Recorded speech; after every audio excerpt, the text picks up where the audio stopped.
So we're getting ready to get started. Leah, welcome to the Dark Waters family. I'm happy to introduce you to her. So now let's start off with your intro to the paranormal and how you got started. Oh man, so me and the paranormal or instance of the paranormal go way back. Ever since I was a little kid, I always had things happen to me, whether it be in my dreams or in waking life. I've always had or seen like really odd circumstances and events.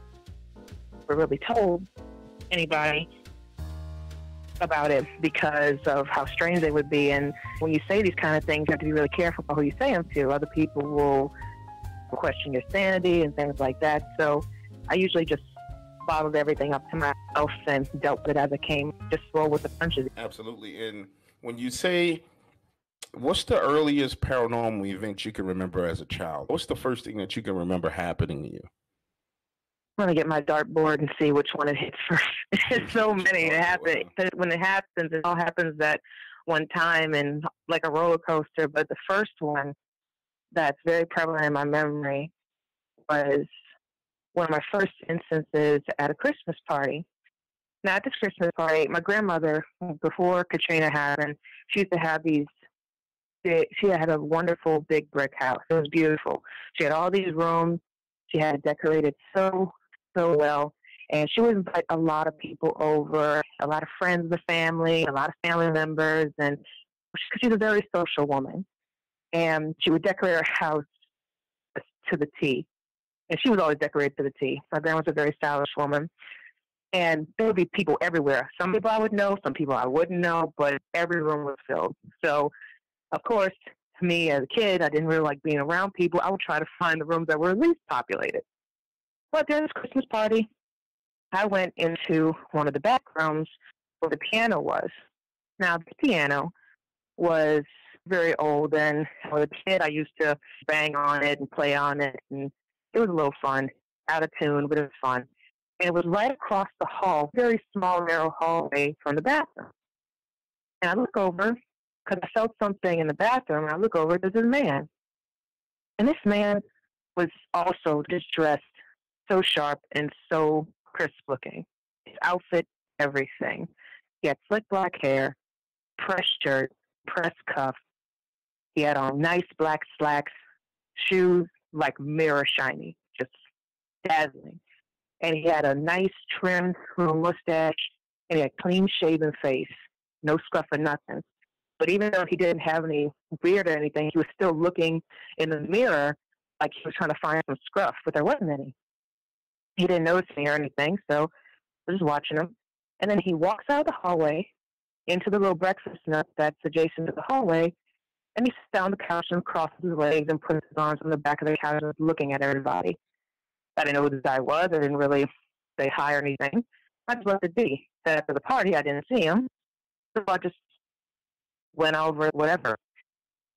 So almost a decade later, when I was in high school, we were talking about, again, it was Christmas, and we were living in Calypso apartments at the time. So my grandma's house was unfortunately demolished because of water damage. So my mom was talking about Christmases we used to have and all the things, and it was just me and her decorating the tree. Now, I tell her, yeah, I remember Christmas and everything, and she's like, oh, really? Who you remember there? And I was like, oh, I remember Miss Iola being there, and family members, my Uncle Lionel, who passed away very young. To me, it was young because we had longevity in our family. So then I tell her about this man and how shocked he looked and his features and everything, and my mom just stops. And I'm looking at her, I'm like, what's wrong? And she asked me to repeat what he looked like again. And she shows me a picture. She goes into a room and she brings out a picture on her cell phone. And it's like this old sepia-looking picture.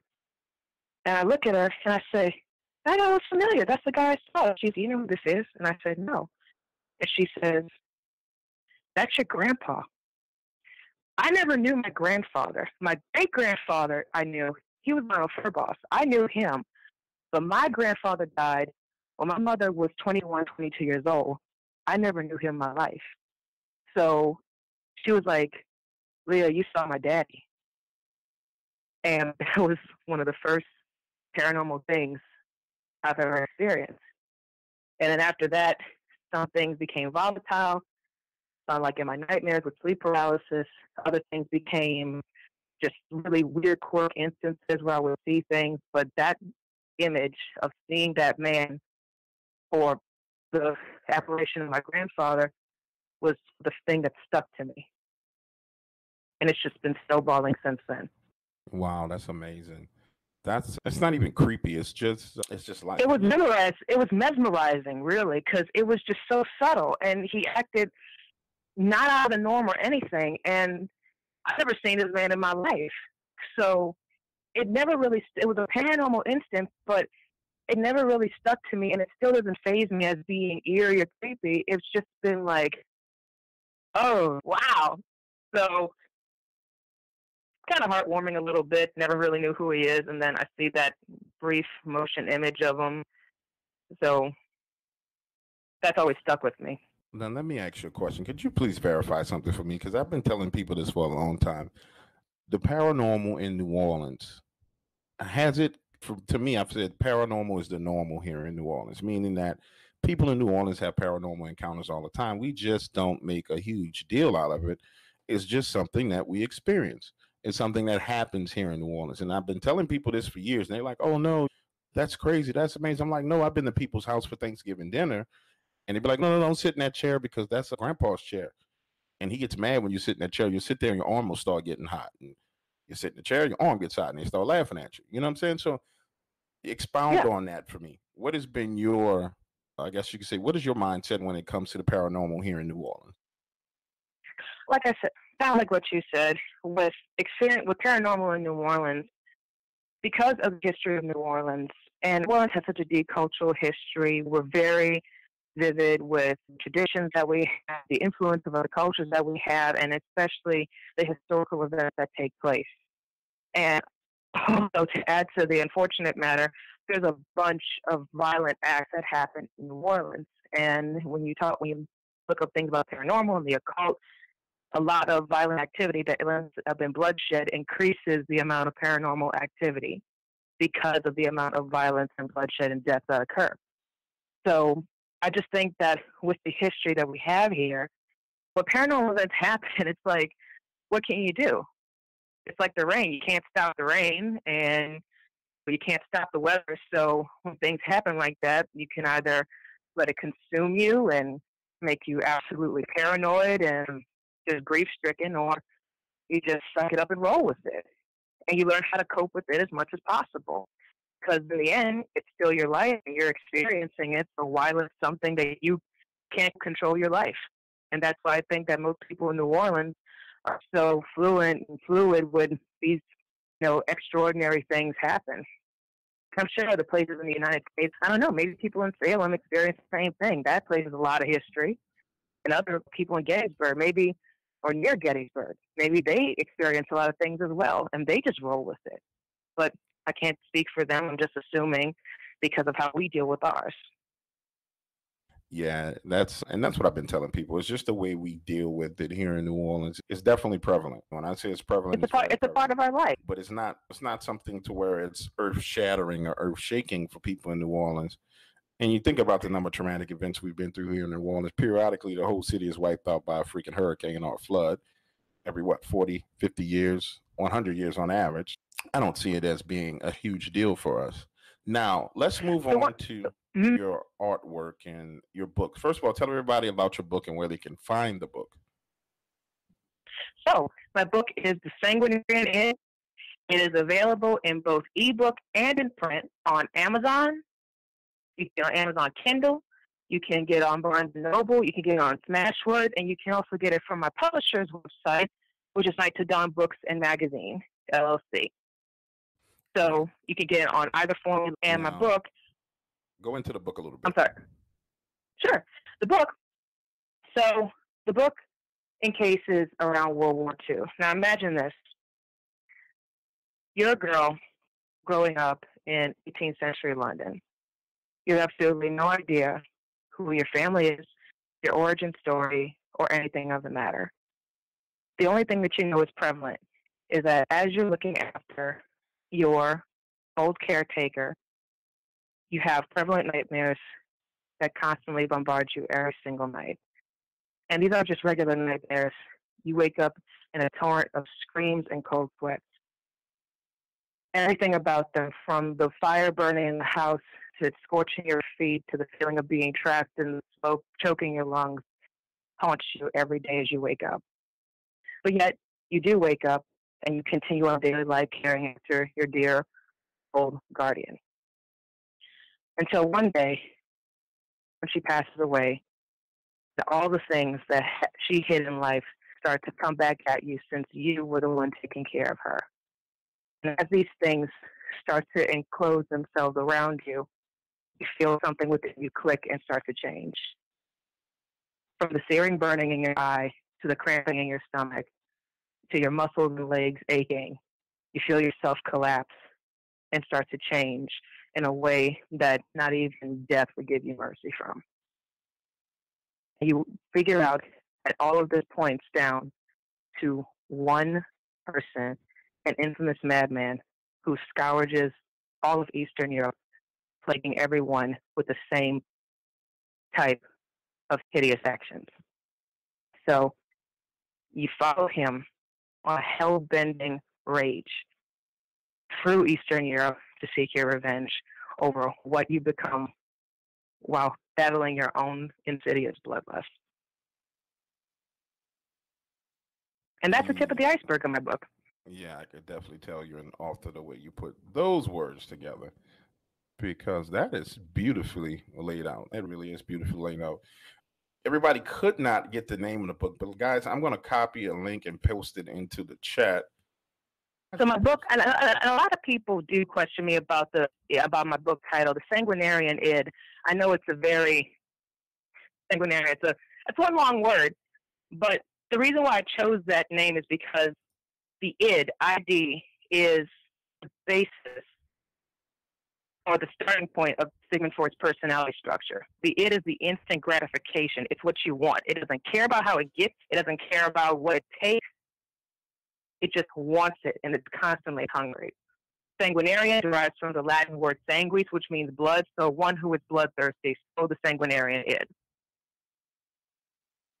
Right. And for you guys in the chat, I just posted the Amazon review link so you can see the actual title of the book. So click it, you'll be able to pop over there and see it. And now you know what I'm talking about. To answer the question, yes, it's freezing cold here in New Orleans, and I have the window open because I am smoking a cigar. So you start writing this book, and tell us about the things that happen. Tell them, not us, them, because I know. Tell them about some of those strange things that happened while you were writing the book. First, let me go and lock my door for a quick bit. Air's kind of sleeping in my house, getting real chilly in here. Whew. All right. So, with my book, I started writing this book when I was in high school because I kept on reading all these books, and I'm like, you know what, damn it, I'm going to write a book too. And I've experienced a lot of things that I can fuel into this, so I have a lot of power I can put into this book, and I'm going to do it. And I'm feeling really great writing it. My thoughts are coming out of my head. Everything that I experienced as a kid and all the events that I've seen and witnessed are just manifesting everything beautifully. And then something happened that hasn't happened to me ever since I was a kid.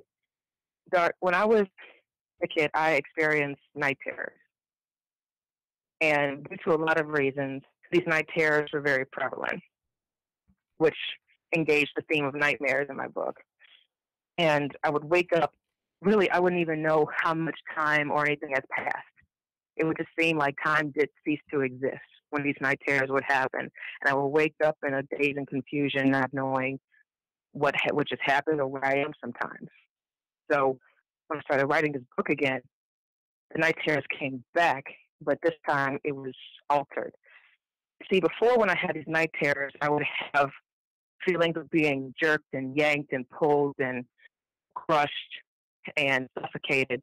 But then when these night terrors came back, a voice started to accompany them. And to this day, I still don't know where this voice comes from. But whether it was a screaming baby or a crying woman or a laughing man, the frequency and the pitch and the tone of the voice would always be the same. And that's why I say it's like someone disguising their voice as different things. And it would haunt me. So I would wake up in the middle of the night after I've done writing, or whether I've taken a pause from writing, I would wake up and I couldn't move. Everything from my ankles to my wrists to my throat, it's like it had chains around it. And every time I would actually try to, this sounds crazy, I would try to go back to sleep. Because when I did wake up in that state, it's as if something was clutching onto my shoulder and trying to roll me to the side to make me look at whatever it was. And that terrified the side of me because it felt like there was such a malevolent entity in the room. And it always tried to make me look at it. And I've never seen it. I've never seen its face. I've never seen any distinguishing features about it. But I don't know why it constantly wants me to look at it. So I would be clawing to go back into the nightmare because at least I know that I can wake up from a nightmare. I don't know if I'll wake up if I look at this thing. So that started to happen. And as I kept writing and writing, it started to go away a little bit. It would fluctuate. Sometimes it would get worse, but it started to diminish in frequency. Then when I started to get a beta reading group, because, every story needs a beta group. You can't just make an invention and then throw it out there. You have to test it first. So that's what a beta group is like. So I gave it to my beta group and my test audience. They read it. And they were like, okay, change this or elaborate more on this. Really good feedback. Love critiques. And it makes the writing process so much more richer. It makes the writing process richer. So I started getting feedback, but then the feedback started to become very hesitant. And I asked them, what's wrong? Some of these guys were friends. Some of these guys were friends from school or mentors and things. And not really so much from the mentors, but from other associates. And they started saying that they started getting nightmares. And what struck me as weird is that these guys, they don't remember their dreams at all. I envied them because they would just go to sleep, like knock out of sleep. It would take me so long to go to sleep. These guys would just hit a pillow and boom, out like a light and wake up refreshed. And I'm like, damn, how do you do that? So they would tell me that they had nightmares. And when they had nightmares, it would either be of a shadow image looking at them, or they would feel like there's something following them, or when they were reading the book in waking life, they would feel that something's reaching out for the back of their neck. And other times, like my friend, when she read the book, she was saying how she had an image in her dream about a faceless woman scaling the walls. I didn't say anything about it. I felt concerned because I didn't want to say, I kind of wrote that in the next book. I was writing this character that she saw into the next book, and I haven't even given them the manuscript for it yet. So I just kept my mouth shut about it because I didn't know what to say. What do you say to someone like that? I'm sorry I manifested something in your house. I don't know. And it makes me very concerned because as a writer, I want to thrill my audience. I want to entertain them. I want to give them a story that not only helps me with the stuff that's going on in my mind, but because writing is an outlet for me, so it's good therapy for me, but I also want to turn it into something that people can, have and go, wow, and bring them enjoyment. But I never thought that it would start to have things happen to people. And it made me grow concerned for a while to the point where I had a massive pause in writing. I kept going afterward because I wanted to continue my series. And it's just been going on like that ever since. Yeah. So pick up from that for me. Don't pick up from there. How many people were in this group altogether? About 5 or 6, But 5 or 6 readers. Some people were from my family. Actually, from my boyfriend's family, actually. Other people were from my friends or old associates or mentors and things like that. And some of them enjoyed the book. Others, they gave me really good critique. And as I was saying before, I don't know if you caught it, but I like critique. It makes me better as a writer and enriches the process. But these guys who are reading my book, they don't dream. It's like, and I kind of envy them sometimes because, I have problems going to sleep at night. And these guys can hit their pillow and be out like a light and just wake up feeling amazing the next morning. You know what I mean? So I don't know how they do it, but I like it.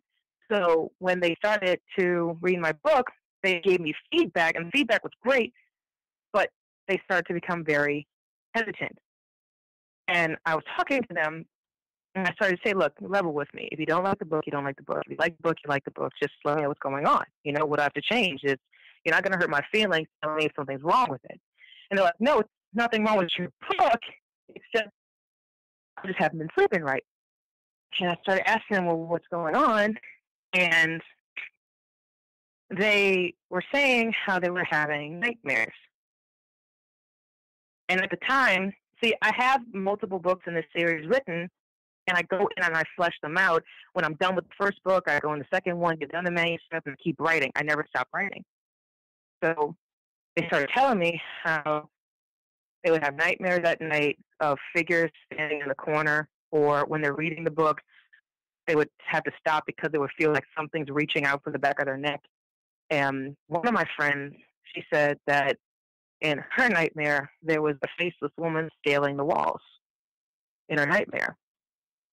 And she doesn't have nightmares like this or dreams like to tell you about it all. So I started to get really concerned because as an author, I feel happy entertaining people. Writing and drawing are outlets for me. It's my own source of therapy. So for me to get out every anger and angst and stuff I experienced as a kid, I manifest it into writing or a piece of artwork. But I'm happy when people read it and they see it and they enjoy it, they get a thrill, it gives them, it's their source of entertainment, and it makes me feel awesome. Yes, it works, but when they start telling me stuff like this, it troubles me because even though I write in a certain genre and I incorporate elements in it, I really didn't want things to start happening to them, whether disrupting their sleep or making their daily life paranoid. And I don't know why it happens. I don't intend for anything like that to happen. I simply want people to read my stories and get enjoyment out of it like any author would. And I don't know why it's happening. So I stopped for a little bit because I got creeped out by myself. And then when I stopped, it died down for a little bit, but then other things started to happen.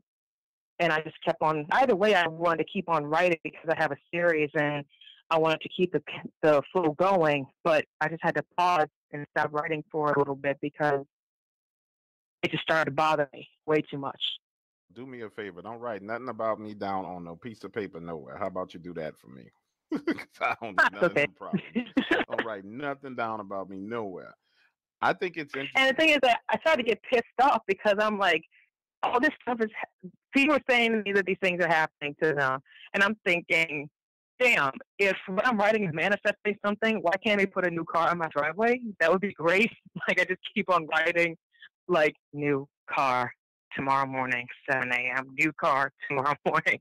And then, bam, got a Bugatti. And that'd be amazing. Yeah, that'd be amazing. Like, you could write down, I won the lottery on Saturday, January the 5th. I won the lottery. Yes, 100, 100, 100. million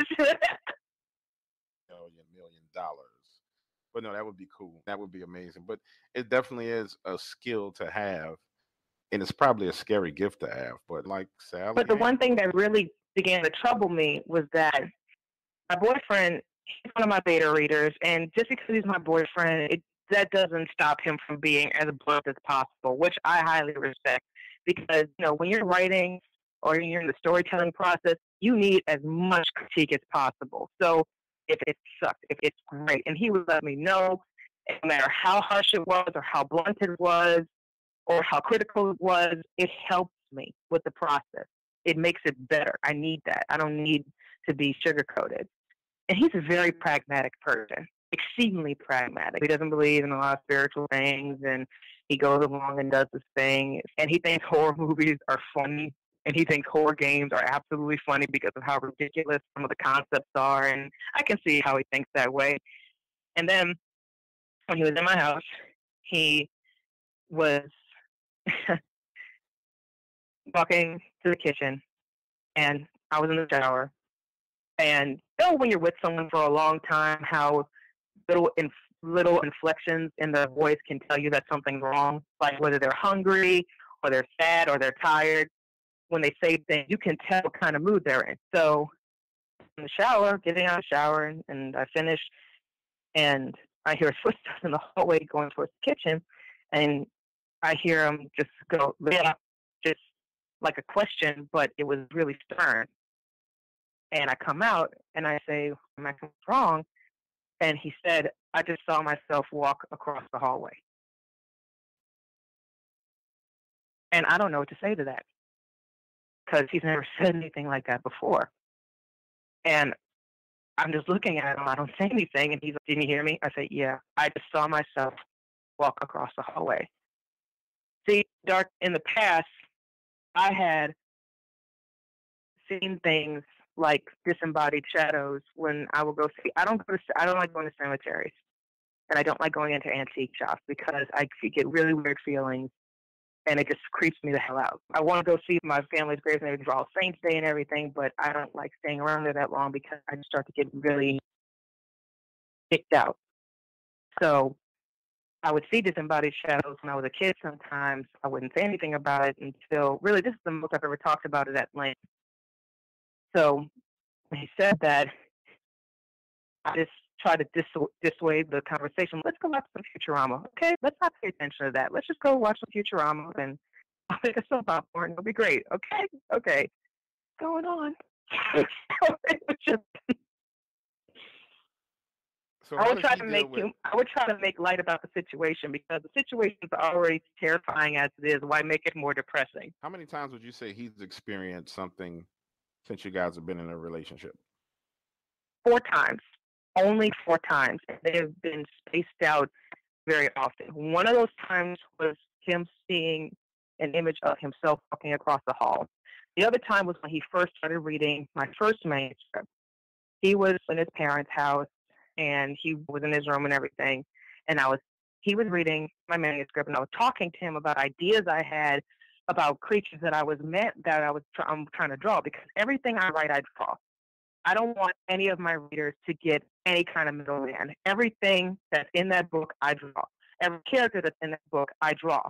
And every creature or monster that's in that book, I draw, whether as many sketches as it takes. So I was telling him about a concept and things, and he just interjected and just went, "Stop." And I was like, "What the hell's wrong with you?" Because it was in the beginning of our relationship. And I was like, "What the hell's your problem? You gotta talk to me like that." He said, "No, I'm sorry, just stop." "What's wrong, Joe?" And he said,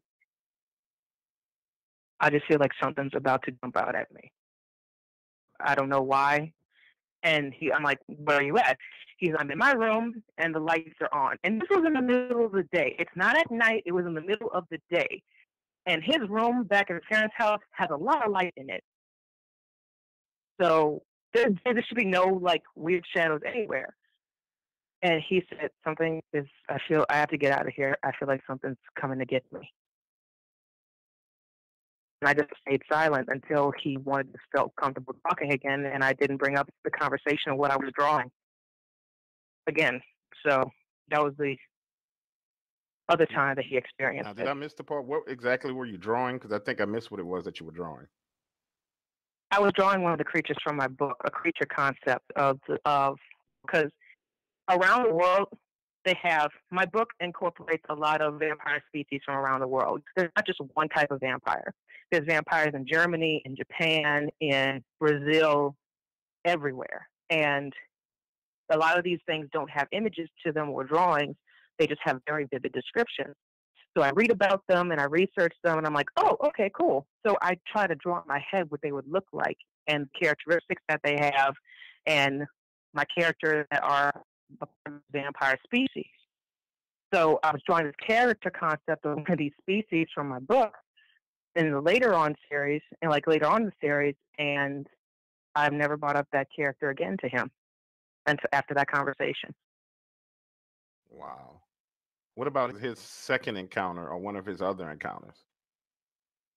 The other encounter he had was also in my house, and this was with a painting.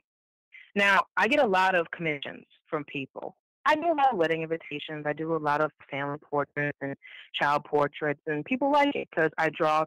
My drawing skills vary from very abstract to real, like to realistic, whatever you want. I'll do it for you. So at the time, I was really getting into getting this manuscript pumped out. My publisher and I were getting this manuscript done, and it was about to be on the market, and I was just amped. I was so amped for it. And at the same time, I was doing my second manuscript for the series, and I was getting great, and I got excited because it's working, and I didn't want the project to stop.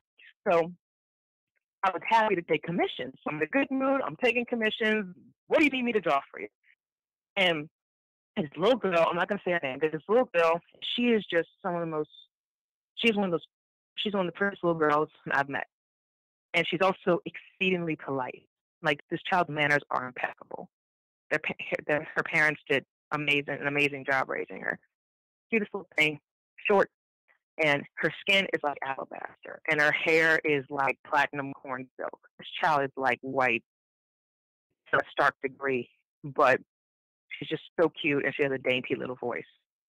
So they asked me, can you please draw our little daughter? We got a really good reference from you, and we'd love for you to draw our daughter and everything for Christmas. And I'm like, perfect, sure. So they want a traditional charcoal drawing, black and white, on canvas, really nice size, but not too big enough to move around. So I'm like, okay, sure. And I'm drawing it, and I'm feeling good about it. And I take little brief pauses to go from my drawing to writing my manuscript. So drawing, manuscript, back and forth. And then I stop on the drawing because something's wrong. The drawing is coming out, the face is coming out the way I want to, but it's not the feel like I want to. The feel about it is all wrong. It's supposed to be a very warm feeling picture, but it's really cold. And it's cold, it feels flat, and it feels cold, even though it has dimension and the lighting is like in the picture, it just feels wrong. So I'm trying to adjust it. And every day I try to adjust it, the feeling just keeps getting worse. To the point where the girl's face, even though it is her face, it doesn't feel like her face at all. It feels like something else. And the one thing that starts to disturb me is that everything on the face is starting to get clouded, like it's being warped.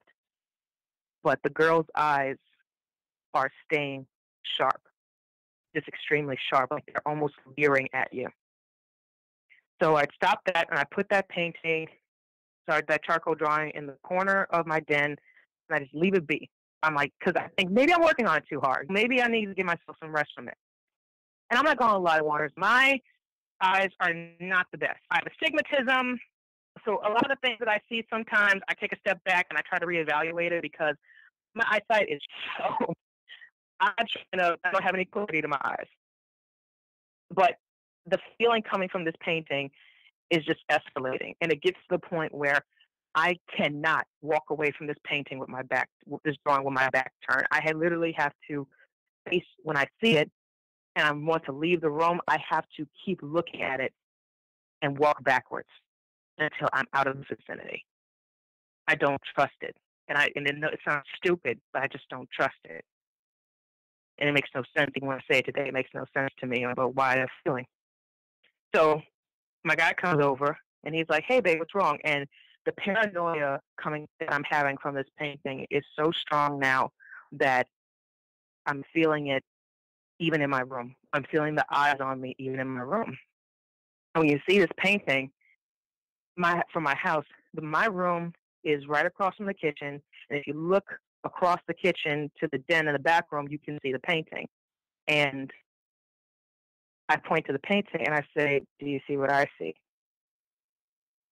And in my vision, my little messed up vision, the eyes are still staring at me, but it's like she hardly has a mouth anymore.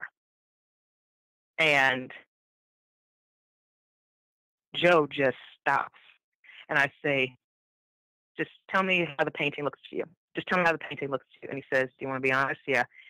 Every single thing in that room is crystal clear except for that painting. And eyes are following me. Joseph has 20/20 vision. Every time we go out on the road or anything, he's the one reading the signs and driving, because if, my glasses are smudged or dirty or anything, or I don't have it, I can't see anything. So when he said that, just, I'm not having this painting in my house anymore. I take the painting, literally, hand to God, I take the painting, bring it out to my driveway, and literally set it on fire. I literally set it on fire. Because if I'm seeing this and someone else is seeing this, and I'm not giving that person any indication of what's happening or what's been happening, something's up. And the feeling just keeps on getting worse. It's going away. I don't care what it is, it's going away. And that was the third time that it happened. The fourth time, I'm not going to say because he swore me the secrecy to it. But the third time, that really freaked him out. And that was the thing that also we both saw. So he actually saw it. He actually saw it differently as well, along with you then. Yeah. So the painting. He told me that the drawing to him, the eyes were still staring at him, but the face itself was cloudy, and every single thing else in that room was crystal clear except for that painting's face. Wow. I was seeing something. To me, it's like I was looking, everything was blurry in the room, but to me, it looked like the girl had no mouth, or the mouth was starting to recede into just non-existence. And I thought it was my eyes playing tricks on me because, again, astigmatism, not the brightest eyes in the world. So when he started to see it, that's when I just got my matches and just torched it. Wow. And I know that's extreme, but the feeling, I know that action is extreme to do that painting, especially if you just have one person's verification. But the feeling that was emanating from that painting was seeping through my door at night. And the face just wouldn't stop. So I stopped doing art commissions while I'm working on my book. I just stopped doing art commissions while I'm working on my book. Because that was the first commission I've done while working on my manuscript at the same time. So I keep those two actions very separate now. Yeah, that makes a hell of a lot of sense. It really does, because that's freaky, man. That's some freaky crap for real. Like, you know what? This microphone now. I felt horrible with this mic. I felt horrible. I felt horrible because of it, because the little girl was so sweet. She was a darling little girl, and I'm like, this is not that little girl. I don't know if this is not the little girl. The picture that they gave me was adorable, and she's a tiny little thing, and she's very courteous, and her manners are just on point, and whatever was emanating from this thing was as far from that child as possible. So now, did you ever talk to them again about it? Did the girl experience anything weird or freaky simultaneously? Oh, no, I didn't. When I stopped writing, I waited a couple of days, and I drew an entirely different picture, and I gave it to them, and they loved it.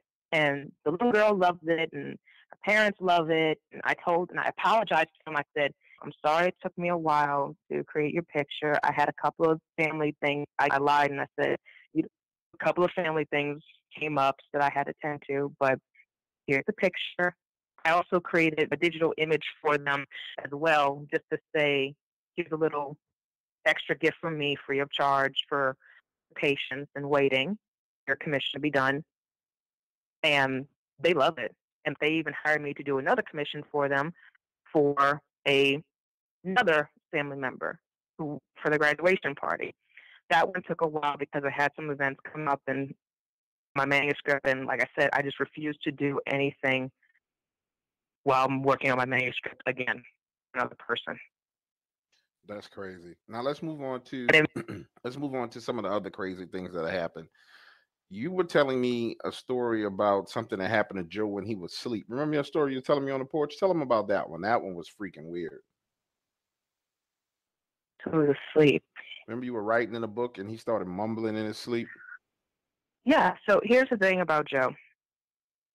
Like I said, I started to make this book when I was in high school.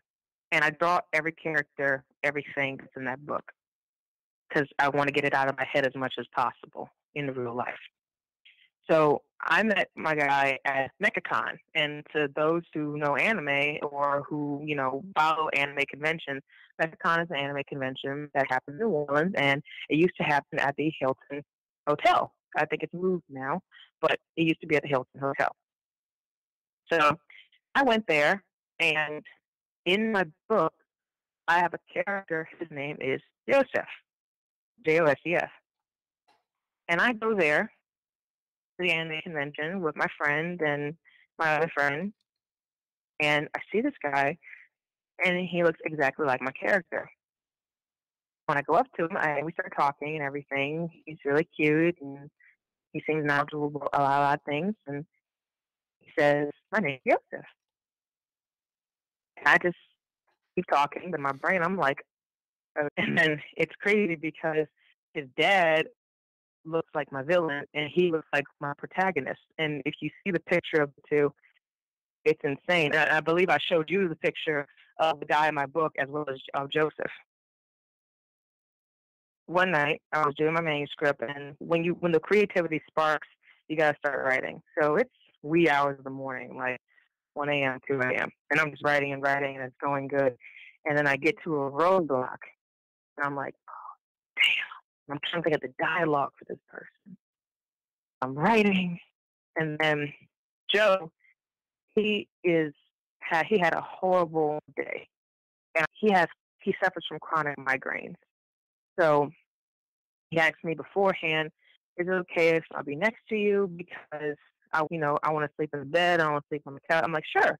So he sleeps in the bed, and I'm sitting. My bedroom is basically my office. I don't have an office to really write in or draw in. I do everything on my bed. I've actually fell asleep sometimes with some X-Acto knives in my bed, and that's dangerous. Stop that. But I got the work done. So I'm writing next to my bed, and I'm trying to think of dialogue, and I involuntarily smack him when this happens because he just starts. It's like a burst of laughter that comes from him, like a cackle. I'm just writing and writing. I get to a roadblock, and I'm trying to think of a dialogue, and then he just starts cackling in his sleep. And I smack him. Like, I just smack him because it scared it out of me. He has a very stentorian voice. It's very loud. It's not meek at all. And it just erupts from his mouth. And I smack him, and he wakes up, and has this really distraught look on his face, like, "Why'd you hit me?" And I'm like, "I'm sorry, you scared the shit out of me." And he's, "You hit me. I was asleep." And I just stopped the conversation. I say, "I'm sorry. I didn't mean to do that." He has no recollection of what just happened. And I just continue, and I keep on writing the dialogue. And that's never happened again.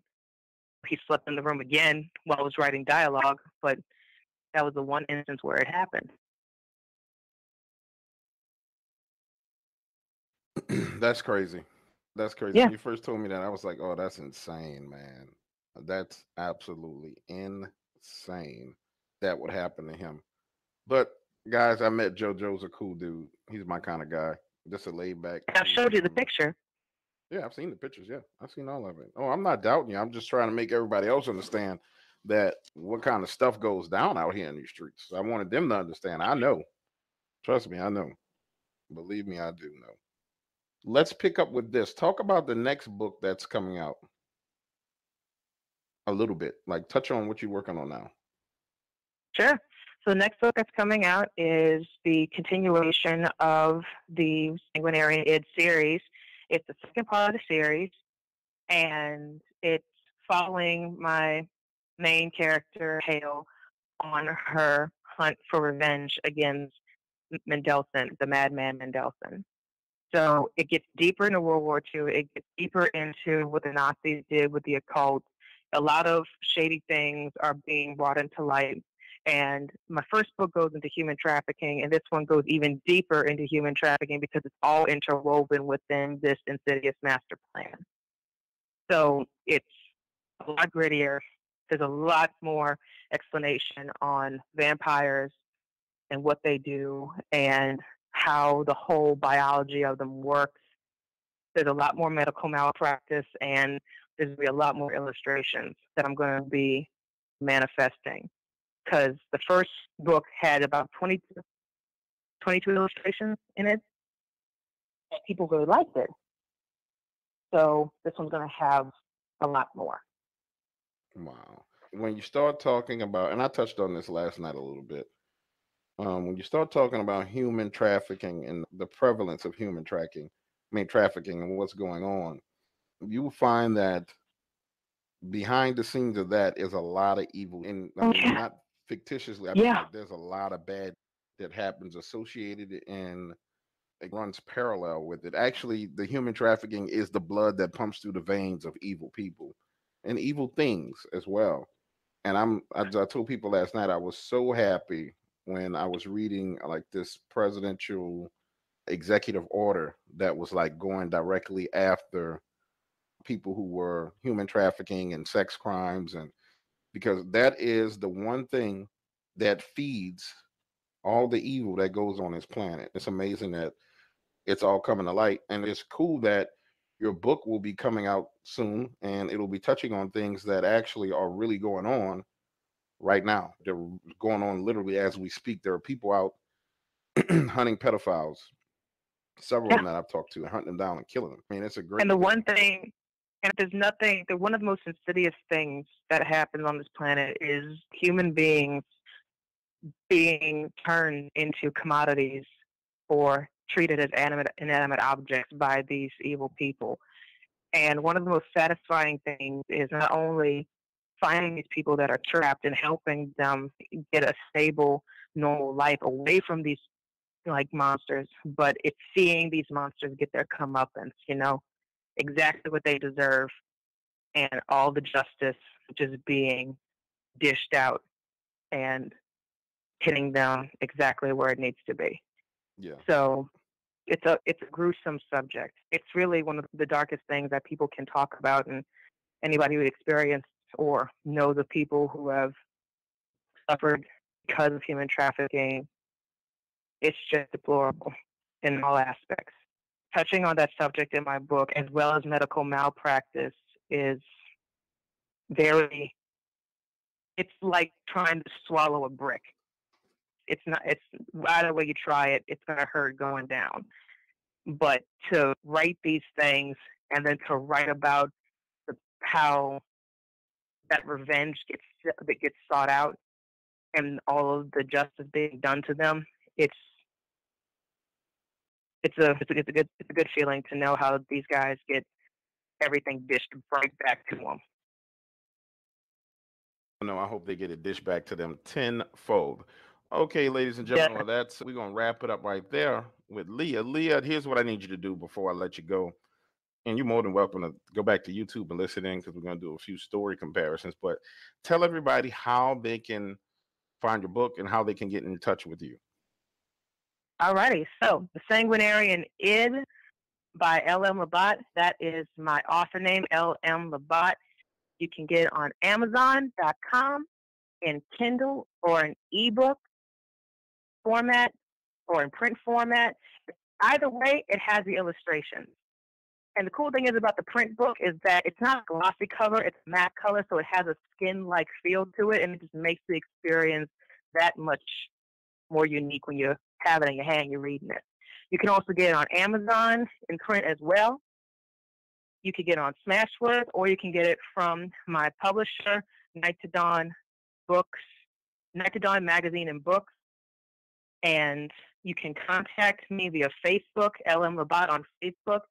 And feel free to message me wherever you feel like it. I'll be more than happy to write to you and speak to you and getting to know my fans. It's always fun getting to know my readers. It's thrilling. So, hey, don't be you shy. didn't have any more crazy messages, huh? No more crazy messages. No more crazy messages. Okay. All right. I'm gonna let you go. We're gonna keep on rolling on. And it was great having you on. I'm gonna have you back to co-host with me probably next weekend just to chop it up, and we'll have some people call in and do some live calls. I'm not ready to do live calls today because I gotta go buy fireworks in a little while. But next weekend we'll get back on. No problem. Please be safe. You have an amazing New Year's, and to all of you listening, please have a safe and happy New Year's. You guys are awesome. All right, take it easy, honey. Talk to you later. Bye-bye.